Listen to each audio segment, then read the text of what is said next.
નમસ્કાર મિત્રો, હું છું અતુલ તિવારી અને આપ જોઈ રહ્યા છો ગુજરાત તક. અમારી વિશેષ રજૂઆત આજની વાતમાં આજે આપણે વાત કરવી છે માવઠા વિશે, કારણ કે હવામાન વિભાગ તરફથી આગાહી કરવામાં આવી છે કે 19થી 21 તારીખ સુધી ગુજરાતના અલગ અલગ શહેરો અને જિલ્લાઓમાં કમોસમી વરસાદ પડી શકે છે. અને જ્યારે પણ આપણે કમોસમી વરસાદની વાત કરતા હોઈએ છીએ ત્યારે સ્વાભાવિક છે કે સૌથી વધારે ચિંતા ખેડૂતોને થાય, કારણ કે કમોસમી વરસાદથી ખેતીમાં નુકસાન થતું હોય છે અને ખેડૂતો કે જેમના માટે આવકનું એક સૌથી મોટું માધ્યમ હોય છે ખેતી, તેમાં નુકસાન થવાને કારણે ખેડૂતો ઉપર તેની ખૂબ જ મોટી અસર થતી હોય છે.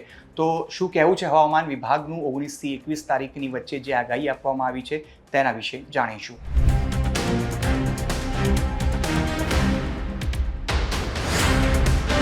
તો મિત્રો, હવામાન વિભાગ તરફથી જે પ્રકારે આગાહી કરવામાં આવી છે તે મુજબ ગરમીનો પારો સતત હવે વધશે, કારણ કે એપ્રિલ મહિનો હવે ધીરે ધીરે પૂરો થવા જઈ રહ્યો છે. મે મહિનાની તરફ હવે આપણે કેટલાક દિવસો બાદ આગળ વધીશું, પરંતુ આ તમામ વાતોની વચ્ચે હવામાન વિભાગ તરફથી કહેવામાં આવ્યું છે કે 19 અને 21 તારીખની વચ્ચે ગુજરાતના અલગ અલગ શહેર અને જિલ્લાઓમાં કમોસમી વરસાદ થઈ શકે છે. પરંતુ આજથી લગભગ 1 કે 2 દિવસ પહેલાંની વાત કરીએ તો રાજકોટની અંદર ગરમીનો પારો 42 ડિગ્રી સુધી પહોંચી ગયો હતો અને અમદાવાદમાં પણ ગરમી લગભગ 42 ડિગ્રી સુધી પહોંચી ગઈ હતી. આ સાથે જ ગુજરાતના લગભગ 5 જેટલા એવા શહેરો હતા કે જ્યાં ગરમીનો પારો 40 ડિગ્રીને પાર હતો. પરંતુ ફરી છેલ્લા 2 દિવસની વાત કરીએ તો સામાન્ય ઠંડા પવનો ફૂંકાઈ રહ્યા છે, જેના કારણે જે તાપમાન લગભગ 40 ડિગ્રીને પાર 5 જેટલા શહેર અને જિલ્લાઓમાં પહોંચ્યું હતું તે ઘટ્યું છે, કારણ કે આગામી 19થી 21 તારીખની વચ્ચે ગુજરાતના અલગ અલગ શહેર અને જિલ્લાઓની અંદર વરસાદની આગાહી કરવામાં આવી છે. અને આ કમોસમી વરસાદને કારણે સૌથી વધારે જે ચિંતા છે તે ખેડૂતો માટે ચિંતાનો વિષય બન્યો છે, કારણ કે જો કમોસમી વરસાદ પડે છે તો સામાન્ય તાપમાનની અંદર ઘટાડો નોંધાઈ શકે છે. અને હવામાન વિભાગનું કહેવું છે કે 19થી 21 તારીખ દરમિયાન જ્યારે વરસાદ પડવાની સંભાવનાઓ છે, શક્યતાઓ છે, તે દરમિયાન લગભગ જે તટીય વિસ્તારો એટલે સમુદ્ર કિનારાના જે પ્રદેશો, જે જિલ્લા અને જે શહેરો છે તેની અંદર જે પવનની ગતિ છે તે લગભગ 40 કિલોમીટર પ્રતિ કલાકની હોઈ શકે છે. આ સિવાય તેની સીધી જ અસર ગુજરાતના વિભિન્ન જે અલગ અલગ શહેરો અને જિલ્લાઓ છે તેના ઉપર પડશે. એટલે જ્યાં ગરમીનો પારો 40થી 42 ડિગ્રી પહોંચી ચૂક્યો છે ત્યાં ગરમી ઘટવાની શક્યતાઓ રહેશે. પરંતુ એકવાર ફરીથી 22 તારીખ બાદ જ્યારે કમોસમી વરસાદની સંભાવનાઓ પૂર્ણ થાય છે ત્યારબાદ ફરીથી ગરમીનો પારો 42 ડિગ્રીને પાર પહોંચશે.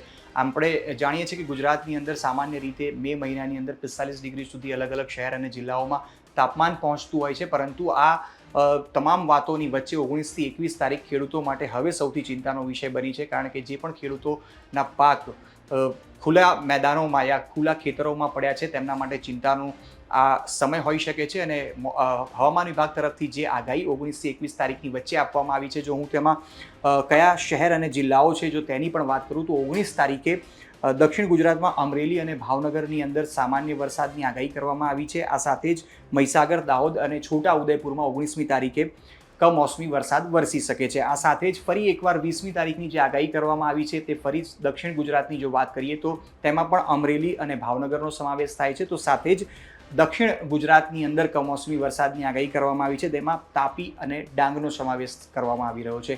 આ સાથે જ 21મી તારીખે જે પ્રકારે કમોસમી વરસાદની આગાહી કરવામાં આવી છે તેમાં પણ લગભગ 4 જેટલા શહેર અને જિલ્લાનો સમાવેશ કરવામાં આવ્યો છે. અને ફરી એકવાર દક્ષિણ ગુજરાતની જો વાત કરીએ તો અમરેલી અને ભાવનગરનો સમાવેશ થયો છે. આ સાથે જ દક્ષિણ ગુજરાતના શહેરોમાં ભરૂચ અને સુરતનો સમાવેશ થઈ રહ્યો છે. એટલે કે સામાન્ય રીતે જો વાત કરીએ તો જે 19થી 21 તારીખ ખેડૂતો માટે ક્યાંક ને ક્યાંક ચિંતાનો વિષય છે, તો અમરેલી અને ભાવનગરના ખેડૂતોએ સાવચેત રહેવાની જરૂર છે, કારણ કે 19, 20 અને 21 તારીખે અમરેલી અને ભાવનગરમાં કમોસમી વરસાદ વરસી શકે છે. આ સાથે જ જે પંચમહાલ, ભરૂચ છે ત્યાં 19મી તારીખ અને દક્ષિણ ગુજરાતના ભરૂચ અને સાથે જ સુરત, ડાંગની અંદર 20 અને 21મી તારીખે કમોસમી વરસાદની આગાહી કરવામાં આવી છે.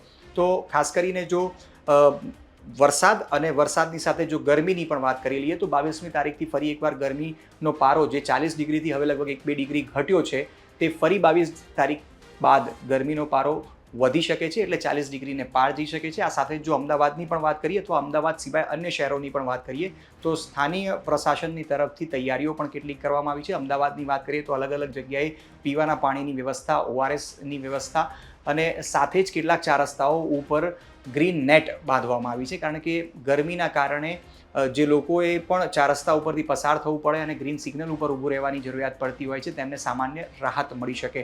પરંતુ આ તમામ વાતોની વચ્ચે અમદાવાદની અંદર તો કેટલાક બસ સ્ટોપ ઉપર કુલરની સાથે પીવાના પાણીની પણ વ્યવસ્થાઓ કરવામાં આવી છે અને આવી જ વ્યવસ્થાઓ ગુજરાતના અલગ અલગ શહેરોની અંદર જે સ્થાનીય પ્રશાસન છે, તંત્ર છે, તેમના તરફથી કરવામાં આવી છે. પરંતુ સૌથી મોટી જો વાત કરીએ, ગરમીનો સમય છે, સાવચેત રહેવાની જરૂર છે. શક્ય હોય તો બપોરે 1થી 3 વાગ્યા સુધી, 4 વાગ્યા સુધી ઘરની બહાર નીકળવાનું ડૉક્ટરોના મુજબ ટાળવું જોઈએ. અને ખાસ કરીને આ સમયમાં આખા જે શરીર સંપૂર્ણ રીતે ઢાંકી શકાય તે પ્રકારના કપડાં પહેરવા જોઈએ અને સાથે જ શક્ય હોય એટલું પાણીનું સેવન કરવું જોઈએ. પરંતુ આ તમામ વાતોની વચ્ચે 19થી 21 તારીખ ખાસ કરીને સૌરાષ્ટ્ર અને દક્ષિણ ગુજરાત માટે કમોસમી વરસાદનો સમય છે અને આ કમોસમી વરસાદને કારણે ખેડૂતો માટે એક ચિંતાનો વિષય છે. તો ખાસ કરીને ખેડૂતોએ 19થી 21 તારીખ દરમિયાન સાવચેત રહેવાની જરૂર છે. તો આ જ પ્રકારના અન્ય ખબરો માટે જોતા રહો ગુજરાત તક.